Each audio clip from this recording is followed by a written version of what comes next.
કંસને તો છેતરો જ ને, અને 8માનો જ એને ડર હતો, અને 8મો જ મૂકી દીધો એમણે ત્યાં. પણ આનું સમાધાન એ છે કે ભગવાન ખુદ જ્યારે ચતુર્ભુજ થઈને પ્રગટા વસુદેવજી સામે, અને ભગવાને કહ્યું કે મને ગોકુળમાં મોકલી દો, મને ગોકુળમાં મૂકી આવો. આ આદેશ કેનો હતો? પરમાત્માનો આદેશ હતો. તો જ્યારે ઈશ્વરનો આદેશ થતો હોય ત્યારે દુનિયા રીતશે કે રૂટશે એની પરવા કર્યા વગર ઈશ આજ્ઞા જ શિરોમાન્ય કરવી, આ નિયમ છે. અહીંયા સાવ અભણ માણસ છે ગોરાજ, અને અયોધ્યાના ભણેલા ગણેલા મુખ્યમંત્રી સુમંત, એને સમર્પણના પાઠ ગુરાજ ભણાવે છે કે સમર્પણ એને કહેવાય. આપણી ઈચ્છા અને આપણા ઈષ્ટની ઈચ્છા અલગ પડે ત્યાં સમર્પણ જ નથી. હું ઈચ્છું એમ એ કરે એને સમર્પણ ન કહેવાય, એ ઈચ્છે એમ હું રહું એ જ સમર્પણ છે. તમે મૂકી આવો, તમને આજ્ઞા છે અયોધ્યા જવાની, તમે જાઓ. સુમંતજી અયોધ્યા જવા તૈયાર થયા. એમનાથી રથ નતો ચાલતો, તો ગુહરાજે 4 વનવાસી આપ્યા રથ ચલાવવા માટે. આ રથ કયો? આ શરીર એવો રથ છે જેમાંથી રામ નીકળી ગયો. એટલે રથ ચાલે કેવી રીતે? તો રામ વગરનો એક રથ ચલાવવા માટે રામ વાળા 4 ભેગા થાય ત્યારે એક રથ ચાલે ને. તો અયોધ્યા વાસીઓમાંથી રામ નીકળી ગયા છે અને વનવાસીઓમાં રામ પ્રવેશી ગયા છે. એટલે 4 વનવાસી રથ ચલાવે અને રથ અયોધ્યા પહોંચે. સુમંતજી અયોધ્યા પહોંચી મહારાજને જાણ કરી, કોઈ પાછા નથી આવ્યા. એ રાત્રિ અંતિમ બની ગઈ મહારાજ માટે.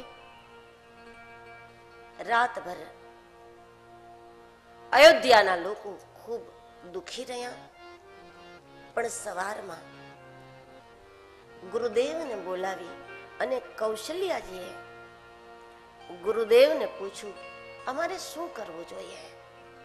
આ સવાલ જો મહારાજે પૂછ્યો હતો, અમારે શું કરવું જોઈએ એટલો સવાલ જો મહારાજ દશરથજીએ જ્યારે એમને શ્રવણ દેખાતો હતો, જ્યારે એમને અવસ્થાનો અંદાજ આવી ગયો હતો, એ સમયે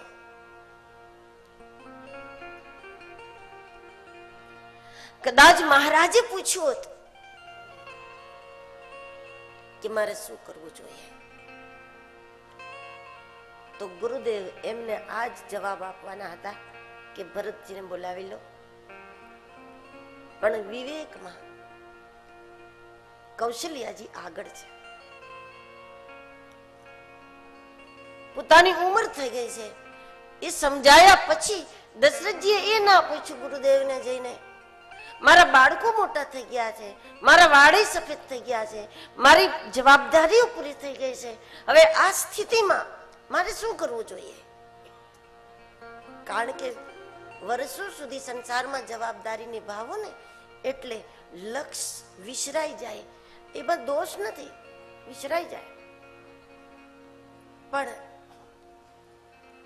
દશરથજીએ અથવા આપણે એ કહેવાની જરૂર હતી ગુરુદેવના પાસે જઈને કે મારી જવાબદારી પૂરી થઈ ગઈ, મારા બાળકો મોટા થઈ ગયા, બધું ગોઠવાઈ ગયું છે, હવે આ શરીરનો પિંડ એનું આપના ચરણોમાં હું પિંડદાન કરું છું.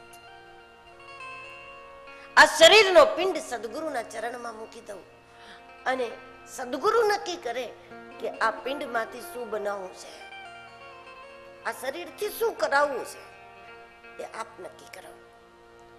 જો આ વાત આવી હોત તો ગુરુદેવે એમ જ કહેવાના હતા કે ભરતજીને બોલાવી લો. પણ વિવેકમાં કૌશલ્યાજી આગળ. કૌશલ્યાજીએ પૂછ્યું ગુરુદેવને, અમારે શું કરવું? તો વશિષ્ઠજીએ હવે વાત કરી જે ત્યારે કરવા માંગતા હતા. એમને કહ્યું પહેલું કામ એ કરો ભરત શત્રુઘ્નને બોલાવો.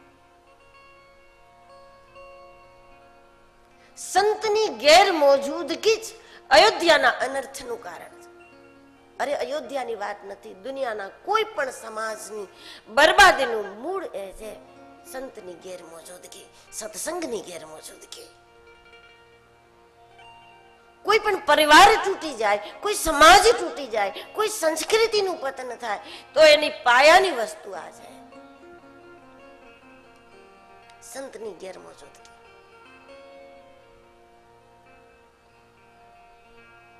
કારણ કે પ્રવૃત્તિમાં પડેલા લોકોએ, પ્રવૃત્તિના લોકો જો સત્સંગ ના કરે તો પ્રવૃત્તિ એને પ્રપંચમાં ફસાવી દે. નિવૃત્તિના માણસો જો સત્સંગ ના કરે તો નિવૃત્તિ એને નિરાશ કરી દે.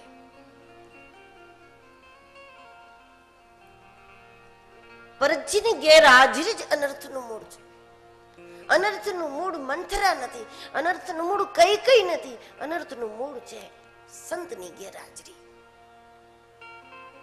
ઈશ્વર કણ કણમાં હોવા છતાં જો સંત દૂર છે તો બાજુમાં હોય ઈશ્વર એ ઓળખાશે નહીં. અને ભગવાન ભલે ચિત્રકૂટ ઉપર બેઠા હોય પણ ભરતજી આવી જાય તો અયોધ્યાની જનતાને રામથી મુલાકાત કરાવી દે. ઈશ્વર ભલે અયોધ્યા, કાશી, મથુરા જ્યાં હોય ત્યાં, પણ જીવનમાં સત્સંગ હોય તો દૂર બેઠેલા ઈશ્વરથી પણ મુલાકાત થઈ જાય.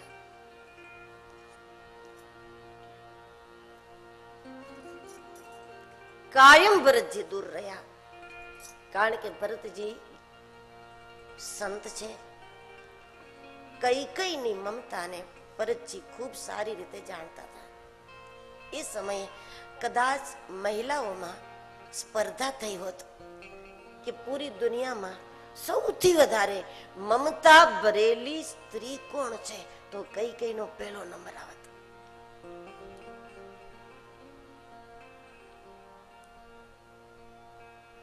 દરેક માતાની હોય જ મમતા, પણ કૈકેયીની જે મમતા છે એના તોલે જગતમાં કોઈ ના આવે. અને એનું સંતાન સંત છે. ભરતજીએ વિચાર કર્યો કે માની બેહદ મમતા મારા પ્રત્યે છે, પણ હું તો સાધુ છું, સ્વભાવથી અલિપ્ત છું. એમની મમતાનો પ્રતિભાવ હું નહીં આપી શકું કારણ કે મારું ધ્યાન તો મારા લક્ષ્યમાં છે. મારાથી મમતા રાખીને અને મારી માને શું ફાયદો થશે? એના કરતા ભરતજીએ યુક્તિ કરી કે હું દૂર રહું. હું દૂર રહું, કઈ એકલી પડશે. રામજી પોતાના સ્વભાવ પ્રમાણે કઈને એકલું ન લાગે એટલે વારંવાર એમની પાસે જશે. કૌશલ્યાજી કરતા વધારે સેવા કઈની કરશે જેથી એને દુઃખ ન થાય. અને રામજી વારંવાર કઈને પાસે આવશે. રામ એમની ખૂબ સેવા કરશે તો રામના ગુણોથી કઈ અંજાઈ જશે.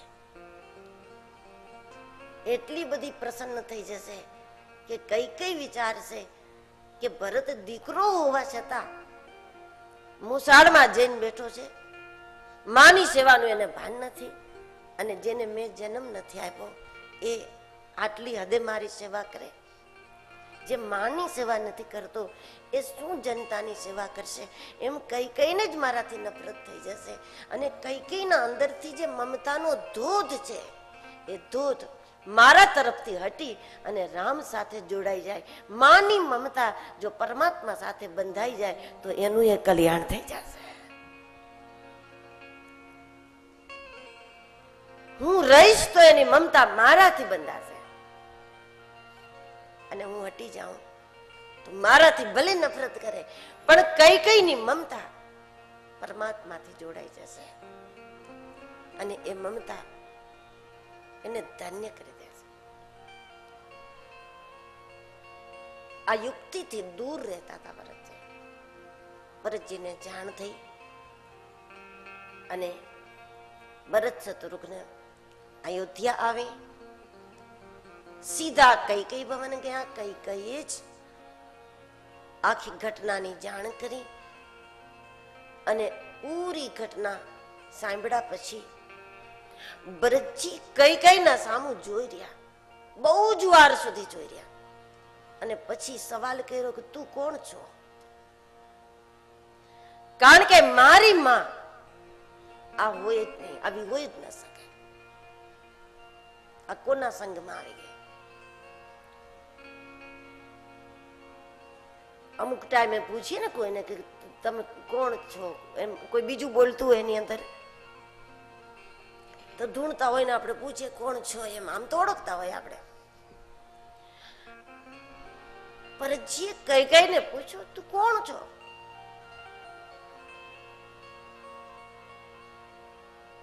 કઈ કઈ કે પણ મેં તો તારા ભલા માટે આ બધું કર્યું. પર જે કહે પણ દુનિયાની બધી માં પોતાના બાળકનું ભલું જ ઈચ્છતી હોય, પણ ભલું શેમાં છે એનો અભ્યાસ તો કરવો જોઈએ કે નહીં? પહેલા એનું હિત છે શેમાં? પાપ કરો, પુણ્ય કરો, જેમ કરો એમ ગમે તેમ કરીને ભેગું કરો, આમાં એનું હિત તો છે જ નહીં. માત પિતા બાલકી બોલાવઈ, ઉદર ભરે સોઈ જતન શીખાવઈ. કલિયુગમાં તુલસીદાસજી કહે મા બાપ એમાં જ એનું હિત માને છે કે ગમે તેમ કરીને ભેગું કરો. હિત તો બધા ઈચ્છે છે, પણ હિત શેમાં છે એનો તો અભ્યાસ કરવો. તો કઈ કઈ તે ઝાડને મોટું કરવા માટે કાપવાનું કામ કર્યું. ઝાડ મોટું કરવા એને પાણી આપવું જોઈએ, એની બદલીમાં એને કાપવાનું કામ કર્યું. તે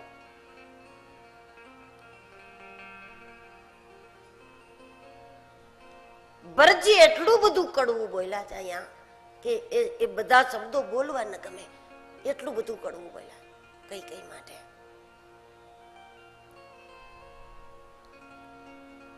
ભરત પરમ સંત છે. સંત કોઈ દિવસ કઠોર બોલે નહીં, કડવું બોલે નહીં, પણ પૂરા પહોંચેલા હોય ને એ બોલે.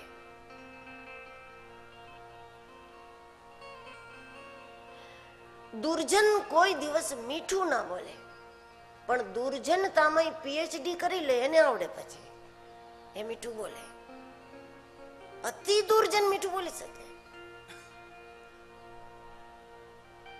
એમ સાધુ કોઈ દિવસ કઠોર થાય નહીં, પણ જે પૂરા પહોંચેલા હોય પરિસ્થિતિ અને પરિણામ બે વસ્તુ એને સાફ દેખાતી હોય. ભરતજી ખૂબ બોલ્યા. કઈ કઈ ભવનથી નીકળી ગયા. કૌશલ્યા ભવને પહોંચ્યા. રાજમહેલના એક ખૂણામાં અંધકારમાં બેઠી હતી કૌશલ્યાજી. કૌશલ્યાજીને 14 વર્ષ સુધી નક્કી જ નથી થયું રામ વનવાસની ઘટના બની છે કે નથી બની, એને નક્કી જ નથી થયું. તુલસીદાસજીએ ગીતાવલી રામાયણમાં પદ લખ્યું છે જેમાં કૌશલ્યાજી પૂછે છે કે રામ ગવન સાચો કે સપનો. સ્પષ્ટ થઈ જાત ને એમને કે રામ વનવાસ થયો છે તો કદાચ એમનું જીવવું અશક્ય બનાવે, પણ એમને સ્પષ્ટ જ નથી. એ રામને જગાડવા જાય, વારંવાર અવાજ દે, રામને ઉઠાડે, સામેથી કઈ જવાબ ના આવે. વળી અચાનક યાદ આવે કે એ તો વનમાં છે, પણ એમને સ્પષ્ટ નથી. રામ વનવાસ પછી કૌશલ્યાજીની પૂજા એ જ રહી છે. રામજી નાના હતા, 5-7 વર્ષના. એ વખતે રામજી જે પાદુકા પહેરતા, એ વખતે નાના નાના ધનુષ બાણથી રમતા. એ નાની નાની પાદુકાઓ અને નાના નાના ધનુષ બાણ રામજીના એ કૌશલ્યાજીએ મંદિરમાં સ્થાપિત કરી અને એની પૂજા કરે છે, એને જોયા કરે છે. એ જ એનું દર્શન છે.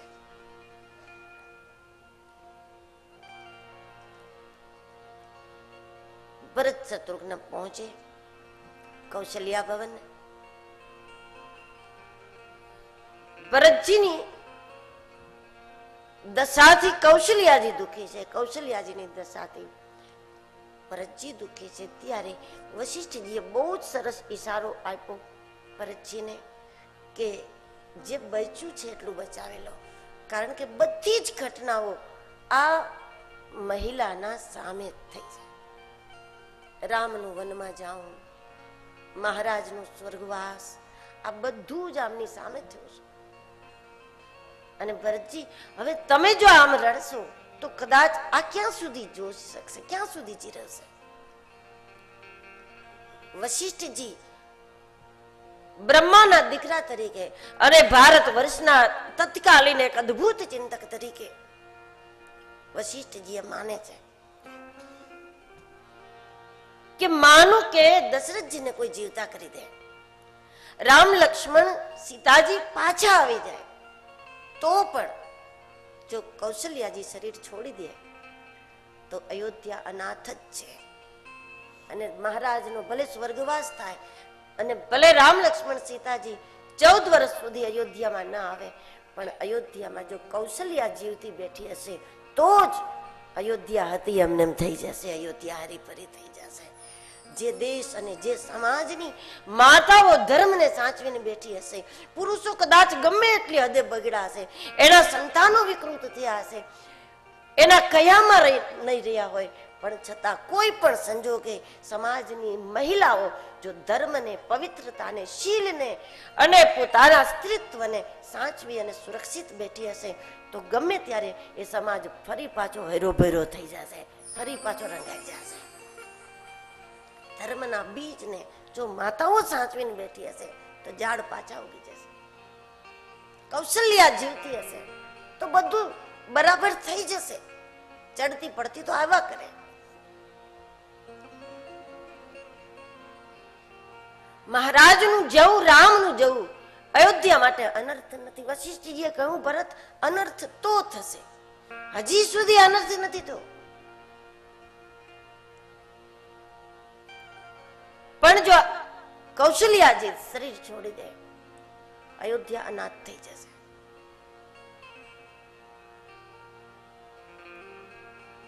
ભરતજીને પણ એ વાત સાચી લાગી. મહારાજનો અંતિમ સંસ્કાર થયો. ગુરુદેવે સભા બોલાવી, બધા મળીને બધાની એક જ વિનંતી છે ભરતજી માટે કે હવે તમે આ બધું સંભાળો. આ રાજ, આ સત્તા તમે સંભાળો અને જનતાની સેવા કરો. ભરતજીએ સભામાં બહુ સરસ વાત કરી કે તમે મારી પાસે આશા રાખો છો હું રાજા બનીશ અને જનતાની સેવા કરીશ? ભરતજીએ કહ્યું કે કૈકેયીનો દીકરો છું ને એટલે રાજા તો બની જાઉં. જેની માં એમ કહેતી હોય 14 વર્ષ રામ વનવાસી, એનું સંતાન આવું તો હોય.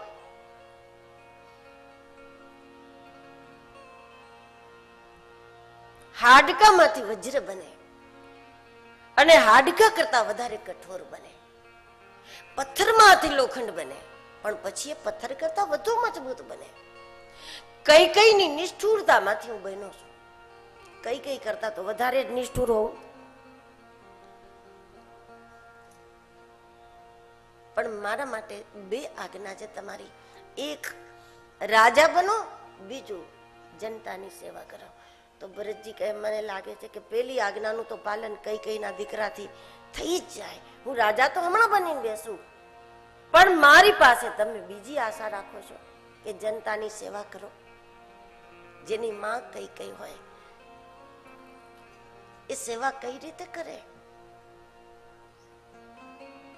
ક્યાંય મારો કહેવાનો ભાવ ભરતજી કહે એ નથી મારી માં સારી નથી ને હું મહાન છું, એવો મારો ક્યાંય હેતુ નથી કહેવાનો. પણ હેતુ એ છે કે બાળક તો એનું છું ને, મારી પાસે તમે સેવાની કેવી રીતે અપેક્ષા કરો? કોઈને સમાજના પ્રતિનિધિ બનાવતા પહેલા, કોઈને રાજનેતા બનાવતા પહેલા, કોઈને આગેવાન બનાવતા પહેલા થોડું એ તો જોવું જોઈએ ને કે એના બાપ દાદાએ પાડોશીને મદદ કરી હતી કોઈ દી. આ ફળ તો એનું છે ને જેને પડોશીને મદદ નથી કરી કોઈ દી. એના સંતાનો પાસે કઈ અપેક્ષા રાખી શકાય?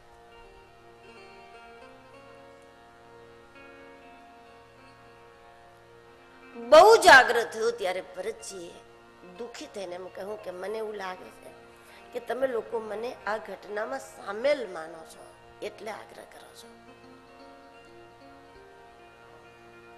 ભરતજી દુભાઈ છે એવું જ્યારે વશિષ્ઠજીને લાગ્યું, સમજી ગયા કે એને દુરાગ્રહ ન કરાય, કારણ કે જો ભરત દુઃખી થશે તો રામ આપણાથી નારાજ થશે. 14 વર્ષ પછી પણ અયોધ્યાની જનતાને જો રામ આપવો હોય તો એનો ઉપાય આ જ છે કે આપણી પાસે રામ નથી, પણ રામ જેવા છે એને રાજી રાખવા પડશે. સાધુના હૃદયને પ્રસન્ન રાખવું પડશે. તો વશિષ્ઠજીએ ભરતજી ઉપર નિર્ણય છોડી દીધો, તમારી ઈચ્છા શું છે? ભરતજીએ કહ્યું કે હું તમારી આજ્ઞાનું ઉલ્લંઘન કરવા નથી માંગતો, પાલન હું કરી નથી શકતો, પણ મને એમ લાગે છે કે આપણે માનસિક રીતે સ્વસ્થ નથી કોઈ, અને જ્યારે માનસિક રીતે સ્વસ્થ ના હોય ત્યારે જનહિતના નિર્ણયો ન કરવા જોઈએ. અરે માણસ કામ ધંધાના નિર્ણય નથી કરતા જ્યારે દિમાગ કામ ન કરતું હોય, માનસિક રીતે ડિસ્ટર્બ હોય તો આપણે કહીએ કે હમણાં 2-4 દિવસ મારાથી કાંઈ નહીં વિચારી શકાય. તો જ્યારે જનહિતનો સવાલ છે, જ્યારે રાષ્ટ્રના મંગલનો પ્રશ્ન હોય, એવા નિર્ણયો આ સ્થિતિમાં ન કરાય. માનસિક રીતે આપણે કોઈ સ્વસ્થ નથી. અયોધ્યા માટે શું કરવું એનો નિર્ણય કરતા પહેલા ભરતજી કહે, મને લાગે છે કે આપણે આપણા દિમાગની દવા કરવી જોઈએ. માનસિક રીતે આપણે બધાએ સ્વસ્થ કઈ રીતે થવું? અને ભરતજી કહે, મારી દ્રષ્ટિએ એની એક જ દવા છે કે આપણે જો રામના ચરણમાં જઈને થોડી વાર બેસીએ, પ્રભુના ચરણના દર્શન કરીએ, તો જ માનસિક રીતે આપણે સ્વસ્થ થઈ શકીએ. કેટલું સુંદર દર્શન છે. માણસ એમ કહે છે કે આ સંસારમાં તમારે વ્યવહારો કરવાના છે, એ કરતા પહેલા સવારમાં ઉઠી અને 5-7 મિનિટ માટે પણ પરમાત્માની સામે બેસી લ્યો. ભલે 2 માળા કરી લ્યો, જે કરો તે, પણ ઉઠી અને ઈષ્ટના દર્શન કરી અને પોતાની માનસિકતાને સ્વસ્થ કરો.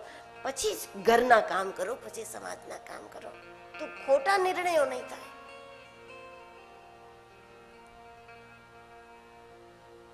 હું રામ પાસે જવા માંગુ છું. ગુરુદેવને પણ આ વાત સાચી લાગી. ભરતજીના સાથે ધીરે ધીરે બધા જોડાઈ ગયા ચિત્રકૂટ જવા માટે. ગુરુજનો માટે રથ તૈયાર થયા, યુવાનો માટે અશ્વો તૈયાર થયા, માતાઓ માટે પાલખી. ભરતજી કોઈને ના નથી કહેતા, કઈ કઈ જોડાઈ ગઈ છે આ યાત્રામાં, કઈ કઈ પણ જાય છે ચિત્રકૂટ. ભરતજીએ નથી કહ્યું કે કઈ કઈને નહીં લઈ જાઉં, કઈ કઈ પણ જોડાઈ ગઈ. કારણ કે ભરતજીની ગુરુની ભૂમિકા છે અને હંમેશા ગુરુત્વ આવું જ હોય. એમને માનો તો કઈ વાંધો નથી, ન માનો તો મનાવવાની કોઈ કોશિશ નથી. આ ગુરુતાનું લક્ષણ છે. કઈ કઈ જોડાઈ ગઈ એટલે તુલસીદાસજી જોડાઈ ગયા. આ પૂરી યાત્રામાં કાંઈ પણ ઘટના બની તો તુલસીદાસ એમ લખ્યું અહીંયા આમ બન્યું, અને ચિત્રકૂટ ઉપર કાંઈ બન્યું તો એમ લખ્યું કે ત્યાં આમ બન્યું. એટલે તુલસીદાસજી તો ત્યાં છે જ્યાં અહીંયા શબ્દ વાપરે. ભરતજીના સમાજ સાથે તુલસીદાસજી જોડાઈ ગયા છે, કારણ કે ભરતજી સાથે જે ઘટના બની એમાં અહીં શબ્દનો પ્રયોગ છે. અહીં એટલે પોતે અહીંયા જ છે. કોઈએ પૂછ્યું તમે કેમ જોડાઈ ગયા? તુલસીદાસજી કહે, હિંમત તો નહોતી થતી, પણ કઈ કઈ જોડાઈ ગઈ ને તો મારી હિંમત બની ગઈ. કે જો કઈ કઈ જોડાઈ શકતી હોય તો આપણે કેમ ના જોડાય?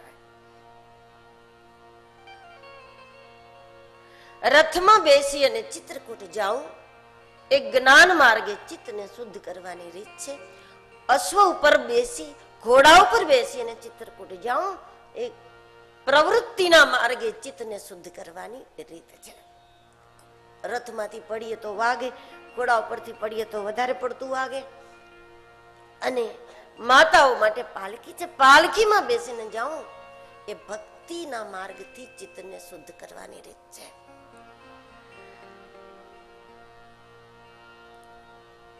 પણ આ ત્રણ માર્ગમાં એક વસ્તુ ફરજિયાત છે, જીવનમાં ભરતજીનો સંગ હોવો, સત્સંગ હોવો, એ ત્રણેય માટે અનિવાર્ય છે. કારણ કે આખી અયોધ્યાને ખબર હતી રામજી ચિત્રકૂટ ઉપર છે, છતાંય કોઈ જવાનો વિચાર નતા કરતા. પણ ભરતજીના પધાર્યા પછી જ આ નિર્ણય થયો, સત્સંગ પછી જ ચિત્તને શુદ્ધ કરવાનો નિર્ણય થયો. એ પહેલા તો આપણે બીજાને જ સુધારવા હતા, આપણા ચિત્તનો ઢાંચો સુધારવો જ નહોતો. પોતાના ચિત્તનો આકાર ત્યારે જ સુધારવાનો નિર્ણય થયો જ્યારે જીવનમાં ભરતજી પધાર્યા. આખા સમાજને લઈને ભરતજી આ યાત્રા કરી. તમસા તટે વિશ્રામ થયો, ગોમતી તટે થયો અને ગંગા તટ તરફ ગયા. ગુહરાજને શરૂઆતમાં થયું ભરતજી યુદ્ધ કરવા જતા લાગે છે. એમણે તો વનવાસીઓને કહ્યું કે એક પણ માણસ જીવતો હોય ત્યાં સુધી આપણે એમને ગંગાના સામે પાર નહીં જવા દઈએ. આ તો સારું હતું, ભરતજી યુદ્ધ કરવા નતા જતા રામ સાથે. ગુહરાજને એમ થયું કે રામને કાયમના માટે ખતમ કરવા માટે આ જાય છે સેના લઈને. એ ગુહરાજની ગેરસમજ હતી અને એના માટે ગુહરાજે સૈન્ય તૈયાર કરી લીધું યુદ્ધ માટેનું. પણ માની લો એક મિનિટ માટે કે ભરતજી યુદ્ધ કરવા જતા હોત તો વનવાસીઓ ભરતજીને જીતી શકે ખરા? હવે ક્યાં વનવાસીઓના તીર કામઠા નાના નાના અને ક્યાં અયોધ્યાનું સૈન્ય? કદાચ ને ભરતજી યુદ્ધ કરવા જતા હોત તો કઈ પત્તો લાગે આ લોકોનો? વનવાસીઓના તીર કામઠાનો પત્તો ન લાગત. સેકન્ડોમાં પૂરું કરી દે ને ભરતજી, કદાચ યુદ્ધ કરવા જતા હોય. પણ નહીં, કદાચ જો ભરતજી યુદ્ધ કરવા જતા હોત તો આજ અયોધ્યાની સેના ન જીતે, આજ વનવાસીઓના નાના નાના તીર કામઠા જીતી જાત. કારણ કે અયોધ્યાવાસીઓમાંથી રામ નીકળી ગયો છે, વનવાસીઓમાં રામ પધારી ગયો છે. એની નાના નાના તીર કામઠામાં રામની શક્તિ આવી જાત, એ બ્રહ્મ બાણ બની જાત બધા.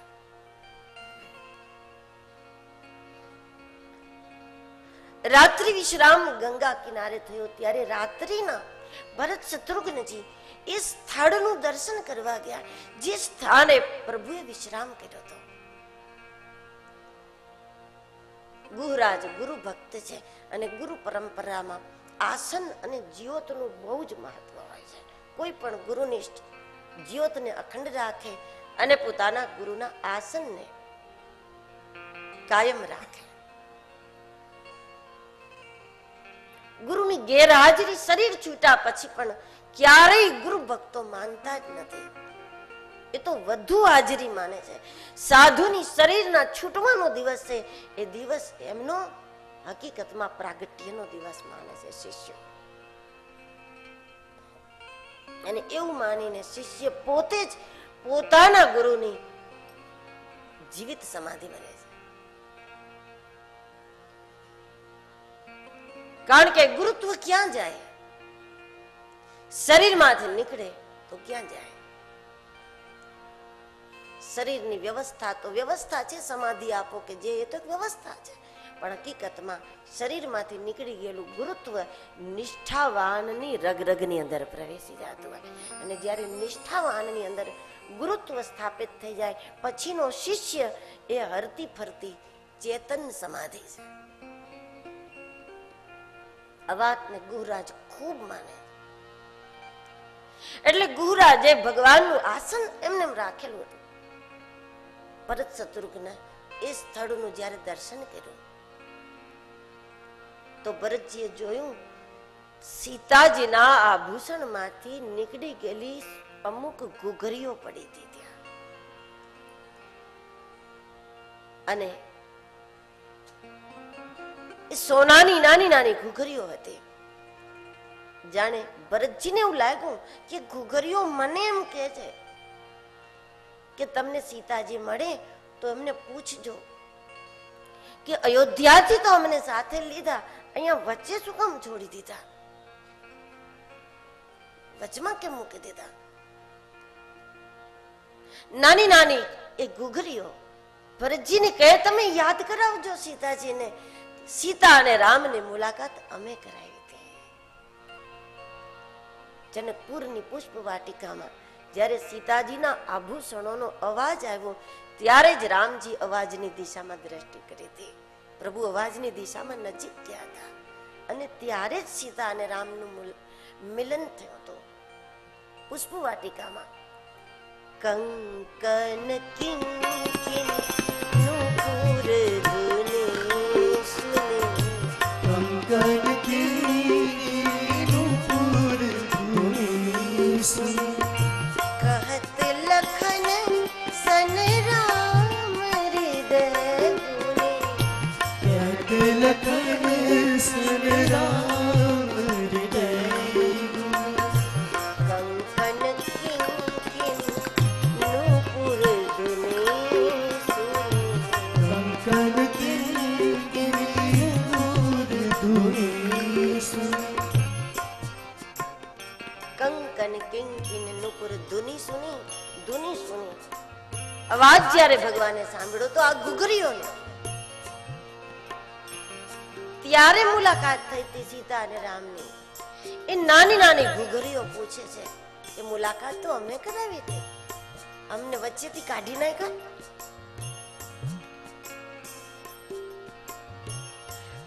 ભરતજીએ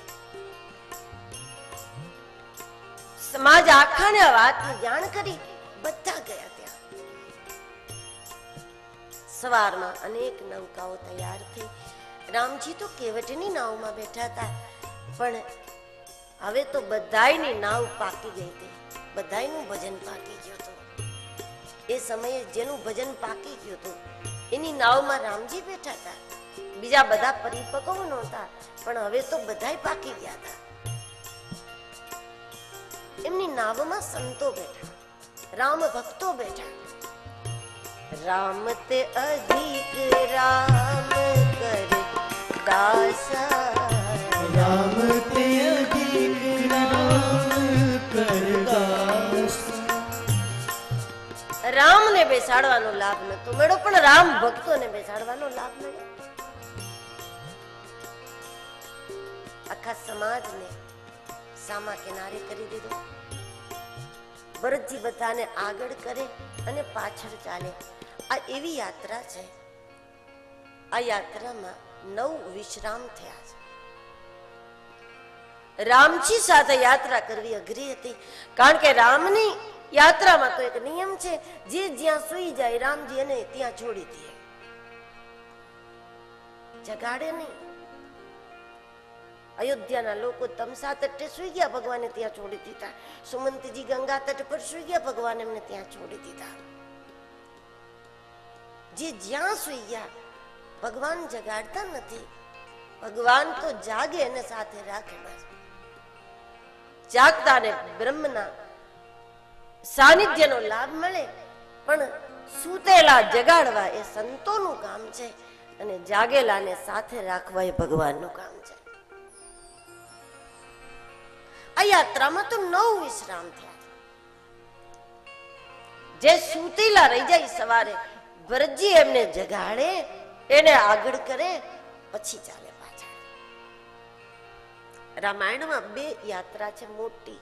એક હનુમાનજી લંકામાં ગયા તે, અને એક આ ભરતજી ચિત્રકૂટ પહોંચ્યા તે.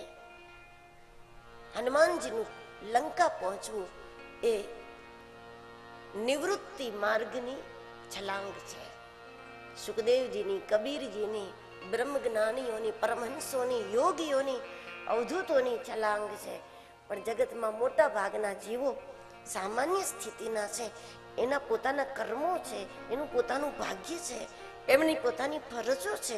એ બધું કરતા કરતા મરતા પહેલા ચિત્ત ચોખ્ખું કરે અને રામને બિરાજમાન કરી દેવાનો છે. મોટા ભાગના જીવો એ કેટેગરીમાં છે, અને એ બધાના માટે ભરતજી વાળી યાત્રા મહત્વપૂર્ણ છે કે વિશ્રામ કરતા કરતા, આરામ કરતા કરતા અનુકૂળતાએ સંસારના કામ કરવા, અને એમાંથી વિવેકથી ટાઈમ કાઢી અને વર્ષમાં 1-2 વખત જીવનમાં સત્સંગ કરી લેવો.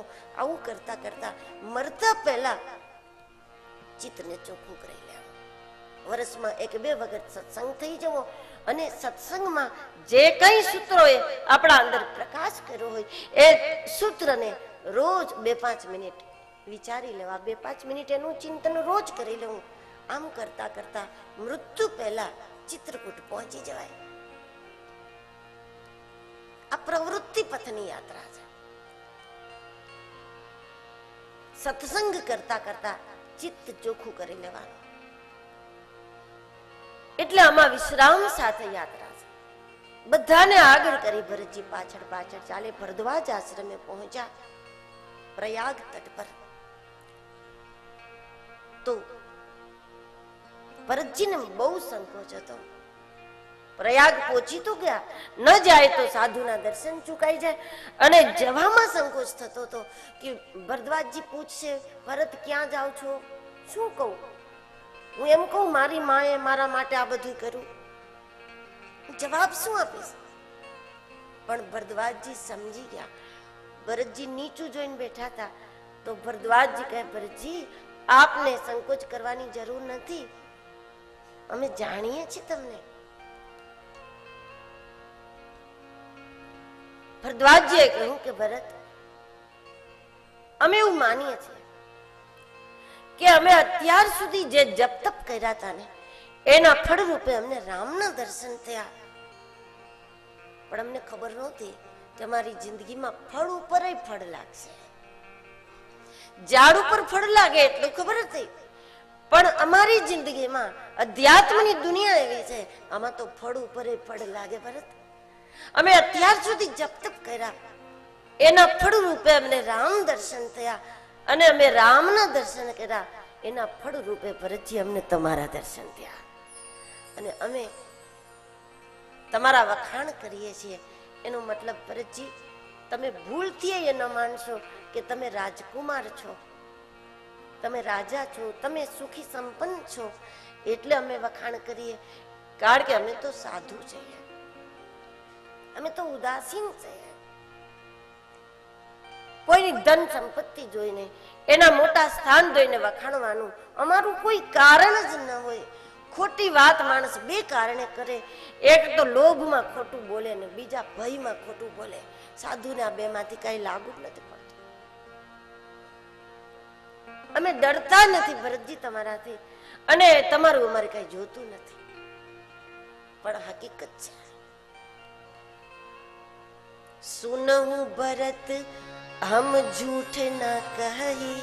भरद्वाज जी बोले, उदासीन तापस बन रहे. અમે તપસ્વી છીએ, ઉદાસીન સાધુ છીએ. કાંઈ જરૂર નથી અમારે, નથી લોભ, નથી ભય.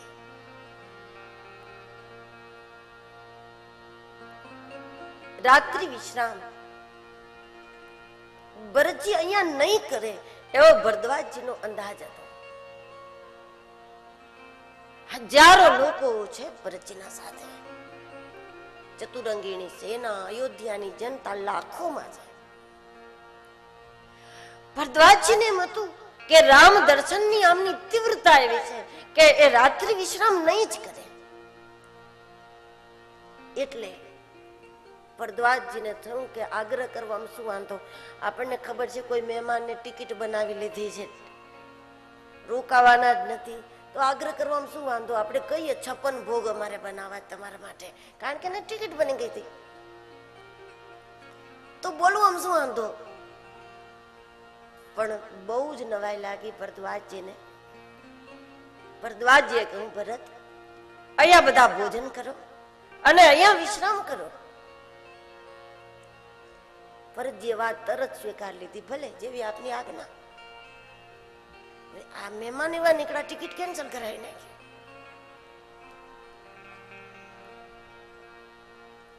કારણ કે ભરતજીને પોતાની ચિંતા નથી, આ અયોધ્યાના જેટલા લોકો છે, કેટલાય વડીલો છે, બુજુર્ગો છે, બાળકો, એ બધાને ધ્યાનમાં રાખીને ભરતજી તરત હા કહી દીધી. ભરદ્વાજજી મૂંઝાઈ ગયા. હવે લાખો લોકો, અને એમણે તરત હા કહી દીધી. અને એ સમયે આ ઘટના બની જ એટલે કે ભરદ્વાજજી પાસે રિદ્ધિ સિદ્ધિઓ ભરપૂર હતી, પણ ક્યારેય ભરદ્વાજજી રિદ્ધિ સિદ્ધિને સેવા નતા આપતા. સાદગીમાં રહેવું, સાદા વસ્ત્રો, સાદું ભોજન, દાળ રોટીથી પેટ ભરી લેવું અને ઘાસ ફૂસની કુટિયામાં રહેવું, સાદગીથી જ રહેવું હતું. સિદ્ધિઓને સેવા નહોતી મળતી, કાયમ ઊભી રહેતી હતી, એમને વિનંતી કરતી હતી. જે સમયે ભરદ્વાજ આશ્રમે રામજી પધાર્યા અને બધાએ વંદન કર્યા, એ વખતે રિદ્ધિ સિદ્ધિઓ સામાન્ય મહિલાના રૂપ લઈ પ્રભુ સામે આવી વંદન કરી અને પ્રાર્થના કરી ગઈ હતી કે પ્રભુ ભરદ્વાજજીની સેવાનો અમને મોકો મળે. અને ભગવાને વચન આપ્યું હતું કે બહુ જ જલ્દી તમને મળશે એ મોકો. અને આજે અને સિદ્ધિઓ વારંવાર કહેતી હતી ભરદ્વાજજીને, અમારી સેવા સ્વીકારો, સેવા સ્વીકારો. ક્યારેય ભરદ્વાજજી સેવા નતા આપતા. અને આજે જ્યાં ભરતજી રોકાઈ ગયા લાખો લોકો સાથે, અને ત્યારે ભરદ્વાજજી વિચારમાં પડી ગયા. માગ્યું તો નહીં જ, પણ વિચારમાં પડી ગયા કેમ કરવું. અને ત્યારે દોડીને આવીને રિદ્ધિ સિદ્ધિઓ ઉભી રહી ગઈ કે મહારાજ આજ મોકો છે, અમને સેવા આપો. તો ભરદ્વાજજીએ રિદ્ધિ સિદ્ધિઓને સેવા આપી અને એટલી અદ્ભુત વ્યવસ્થા થોડા જ સમયમાં બની ગઈ. અયોધ્યાના લોકો પણ આશ્ચર્ય કરતા થઈ ગયા. સવારમાં ભરદ્વાજ આશ્રમથી આખો સમાજ લઈ અને ભરતજી આગળ ચાલે. હવે ગુહરાજ પણ જોડાઈ ગયા હતા ભરતજીના સાથે. અને ચિત્રકૂટ બહુ દૂર નથી, તો બધાને પાછળ કરી અને ભરતજી આગળ ગયા કે અમે પહેલા કુટિયા જોઈ લઈએ પછી આપણે જઈએ. કારણ કે સાધુના સ્થાનમાં જતા પહેલા સાધુના સ્થાનની વ્યવસ્થા અને સાધુના સ્થાનના નિયમો એને પહેલા સમજીએ, પછી આપણે જઈએ, જેથી અવિવેક ન થઈ જાય. ભરત શત્રુઘ્ન ગુહરાજ આગળ ચાલે. ચિત્રકૂટ ઉપર ચાલતા ચાલતા ભરતજીને વિચાર થાય કે રામ મારા આગમનની વાત સાંભળી અને એમ તો નહીં કે મારે એને નથી મળવું. આ કૈકેયીનો દીકરો છે, પણ પ્રભુનો સ્વભાવ યાદ આવે, વળી પાછા ચાલવા માંડે. હારે એવું ખેલ જીતા. હવે મોઈ બચપણમાં રામજી સાથે રમતો, હું હારું એમ જ હોઉં કાયમ, પણ છતાંય રામજી ખુદ હારે અને મને જીતાડતા હતા. પ્રભુનો આ સ્વભાવ છે. ભરતજીની રામ ભક્તિ જોઈને મોટા મોટા સિદ્ધો પણ નતમસ્તક થયા છે. ચિત્રકૂટ ઉપર ઘણા તપસ્વીઓ આજે પણ છે. એવા એવા તપસ્વીઓ છે, 50 વર્ષથી એક નાના એવા ઝૂંપડાની બહાર પગ નથી મૂકતા, એવા આજ પણ છે. એ સમયે તો કેવા યોગીઓ, તપસ્વીઓ, સિદ્ધો છે, પણ એ મોટા મોટા સિદ્ધો ભરતજીની રસ પ્રવાહિતાને જોઈ અને નતમસ્તક થાય છે. કારણ કે ભરતજી પાસે રસ સિદ્ધિ છે. સંતોમાં અલગ અલગ પ્રકારની સિદ્ધિઓ, કોઈમાં આસન સિદ્ધિ હોય છે, કોઈ યોગ સિદ્ધ હોય છે, કોઈ વચન સિદ્ધ હોય છે, કોઈ જપ સિદ્ધ હોય છે, પણ સૌથી વિશેષ સિદ્ધિ એને માનવામાં આવે છે જેનામાં રસ સિદ્ધિ હોય.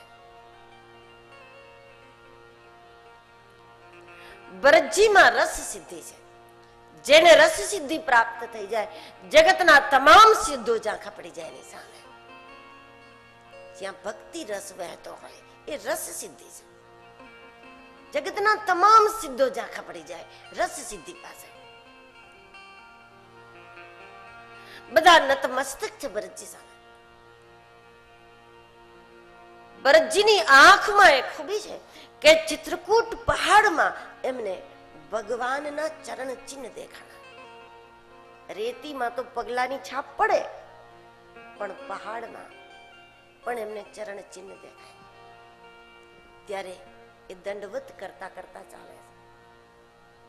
એક ઝાડ ઉપર ચડી ગુહરાજે જોયું કે કુટિયા કેટલે દૂર છે, જંગલ છે, પણ ઉપરથી જોયું ખબર પડી સાવ નજીક છે. ભરતજીને કહું કે તો સાવ બાજુમાં છે. અને ભરતજીએ જ્યાં કુટિયા જોઈ અને દોટ મૂકે. કુટિયાના પાછલા દ્વારથી પ્રવેશ કર્યો. ભક્તિની શરૂઆતમાં માણસને સીધું ભજન શું, સીધી પૂજા શું ખબર ના હોય, એટલે બધું આડું ચાલતું હોય કામકાજ. પછી સત્સંગ કરે, ગુરુ મળે, અને સાચું શું, સાચી સાધના શું એ બધે ખબર પડે. અને વળી આગળ જતા જ્યારે એક સાક્ષાત્કાર પ્રાપ્ત થઈ જાય, વળી પાછા એના રસ્તાઓ આડા થઈ જાય. આ અર્થમાં વામ માર્ગે ભગવાનની સમ્મુખ જવું જોઈએ. ભરતજી પાછલા દરવાજેથી, ભગવાન આમું બાજ પાછળથી દંડવત કરે, કારણ કે હું સામે જવાને લાયક નથી એમ માનીને.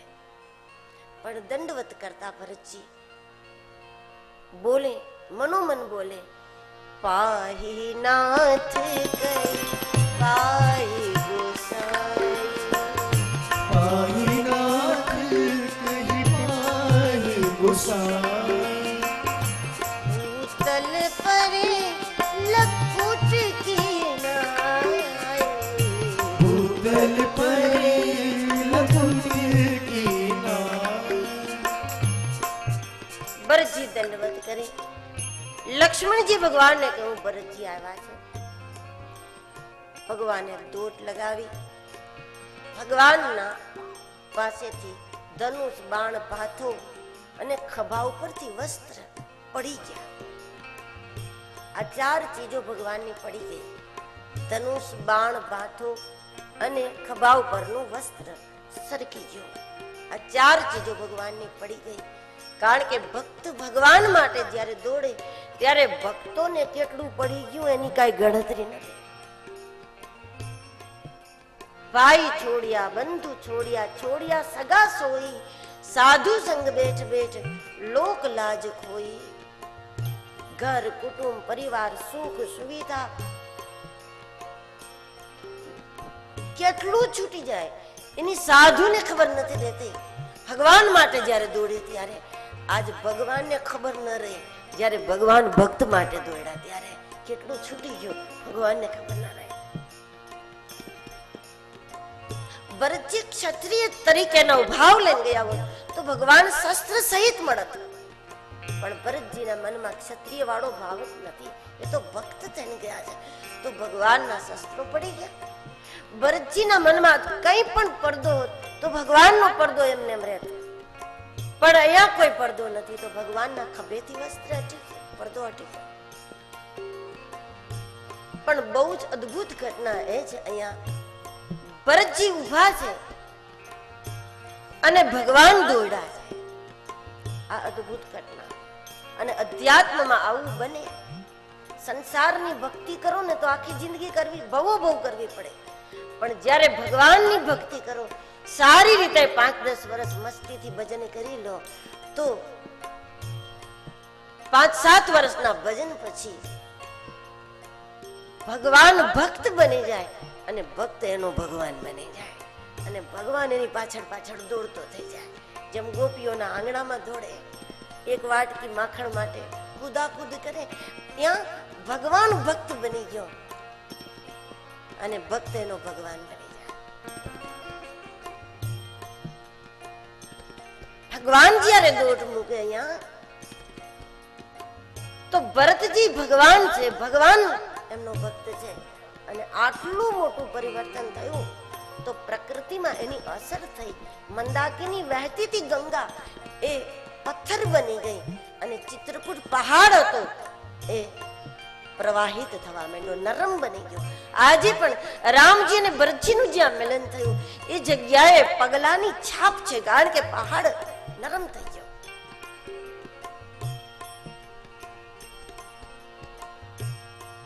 ભગવાન ભરતજીને મળે, વારંવાર કુશળતા પૂછે.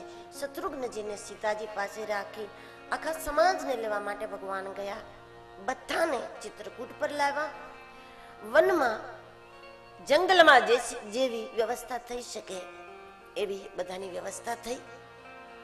કારણ કે રામજી સાધુ છે, સાધુને ત્યાં આપણે જઈએ ત્યારે આપણી પ્રતિષ્ઠા મુજબની વ્યવસ્થા, સાધુના સ્થાનમાં ઈચ્છા ન રાખવી જોઈએ.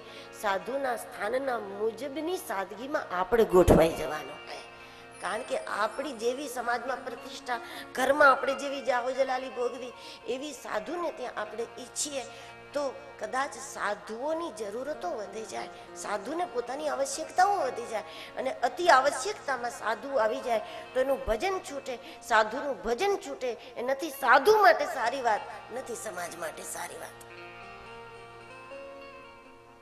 આપણે 100% સાધુ ભલે ના હોય, પણ સાધુને ત્યાં જ્યારે ગયા હોય ત્યારે 15-20% તો સાધુ થવું જોઈએ. 35% પાસ થઈ જાય તો કમસે કમ પાસ થાય એવા સાધુ તો આપણે થવું જોઈએ. જ્યારે આપણે સાધુને ત્યાં જાય ત્યારે ભેખ ના પહેરો, સંન્યાસ ન લો, પણ 35% તો બનવું પડે આપણે જ્યારે એમને ત્યાં જાય ત્યારે, તો જ રહી શકીએ આપણે. નહીતર ઘર જેવી સગવડ આપણે ત્યાં ઈચ્છીએ તો બરાબર હતા, ત્યાં બરાબર હતા.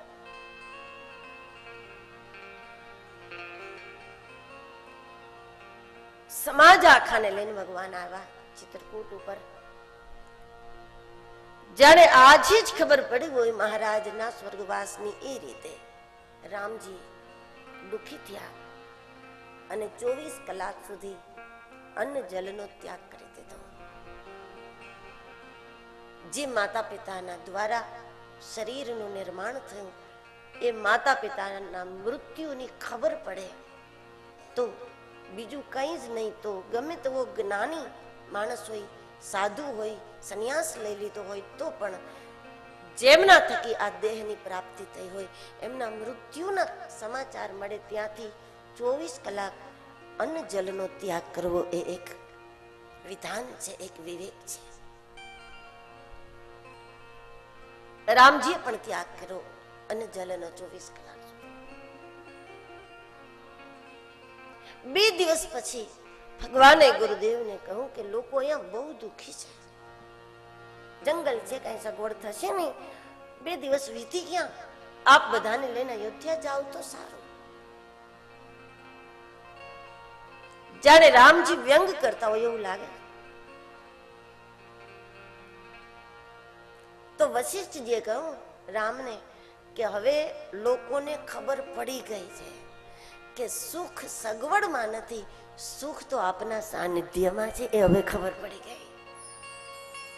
સુખ સુવિધા માટે થઈ અને રામને ભૂલનારી અયોધ્યા આજે આપના સાનિધ્યમાં આવી ત્યારે હવે એને સમજાય છે કે સુખ તો આ છે. સિમેન્ટથી ઈંટોથી બનેલી 4 દિવાલો એ સુખ નથી, દિવ્ય સાનિધ્ય જ સુખનો આધાર છે. લોકોને આ સત્ય સમજાણું છે એટલે બીજા 2 દિવસ ભલે રહે.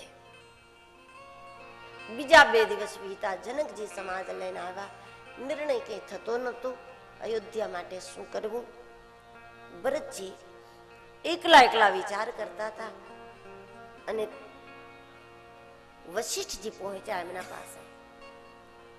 જગતને ભરતજીની રામ ભક્તિનું દર્શન કરાવવા માટે વશિષ્ઠજીએ કહ્યું કે એક ઉપાય છે કે રામ પાછા આવી જાય. ભરતજીને કહ્યું કે રામ પાછા આવી જાય, એમના બદલે કોઈ વનમાં જાય.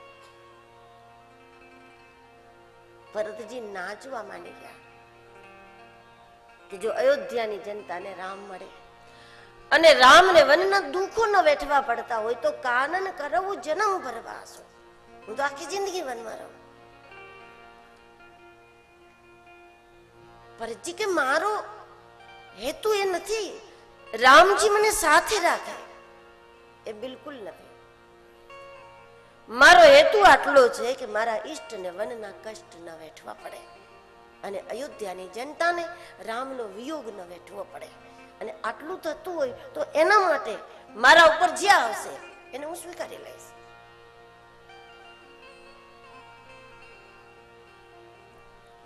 વશિષ્ઠજીની કલ્પના બહારનો આ જવાબ હતો ભરતજીનો. બહુ તીક્ષ્ણ બુદ્ધિ ધરાવે છે વશિષ્ઠજી, બ્રહ્માના પુત્ર છે અને એમણે જઈ અને રામજીને કહ્યું કે ભરતજી રાજી રહે એવો કાંઈ પણ નિર્ણય કરો. તો રામજી કહે પણ આપ જ આપો ને નિર્ણય, તો ગુરુ છો, તમે જેમ કહેશો એમ બધાય કરશું. તો વશિષ્ઠજીએ નિખાલસતાથી કીધું કે બ્રહ્માનો પુત્ર છું, તીક્ષ્ણ બુદ્ધિ ધરાવતો હતો, પણ ભરતજીનું સમર્પણ, એની રામ ભક્તિ જોયા પછી મારી બુદ્ધિ વિચલિત થઈ ગઈ છે, કુંઠિત થઈ ગઈ છે, હું કઈ સમજી જ નથી શકતો. એ સ્થિતિમાં હું કઈ કહું એ નિર્ણય સાચો નહીં થાય. એ જેમ રાજી રહે એમ કરો, બસ મને એટલી ખબર પડે છે.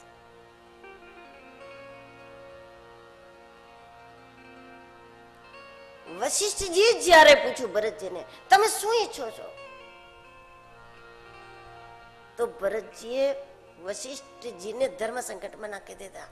એમણે કહ્યું કે મને વિશ્વાસ છે, રાજ તિલકનો સામાન સાથે લઈને આવ્યો છું, અને સફળ કરાવી દો બસ.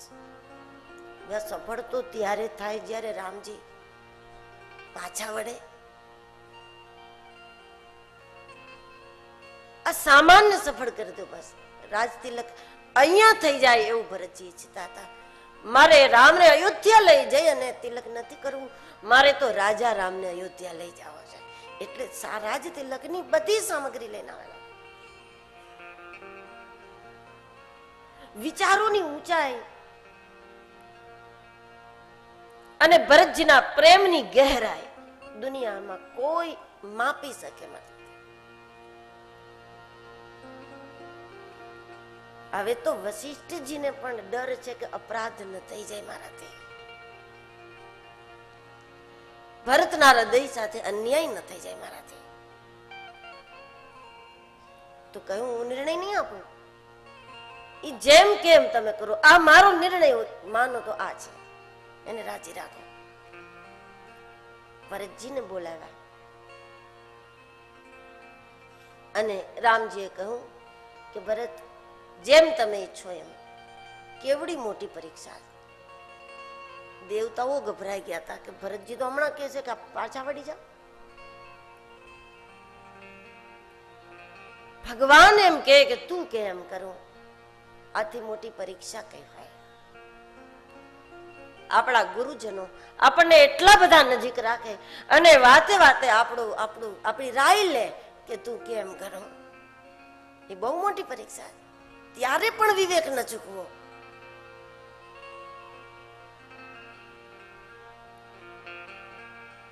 ભરતજીએ કહું પ્રભુ હું આપને આદેશ કરવા નથી આવ્યો, હું આપનો આદેશ લેવા આવ્યો છું, આદેશ કરવા નથી આવ્યો.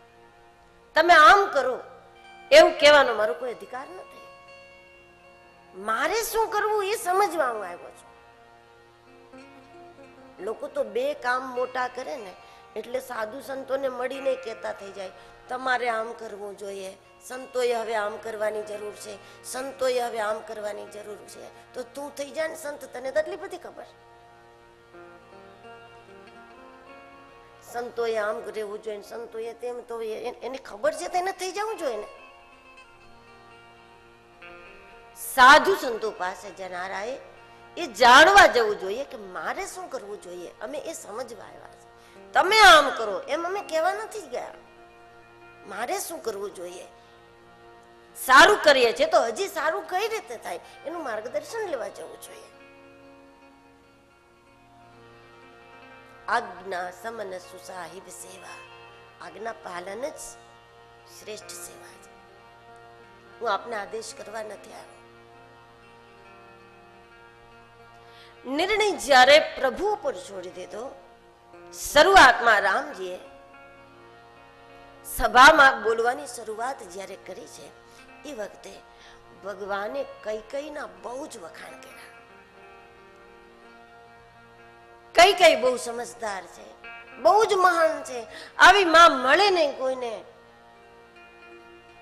અને પછી ભગવાને સભાને પૂછ્યું કે હું બરાબર બોલું છું?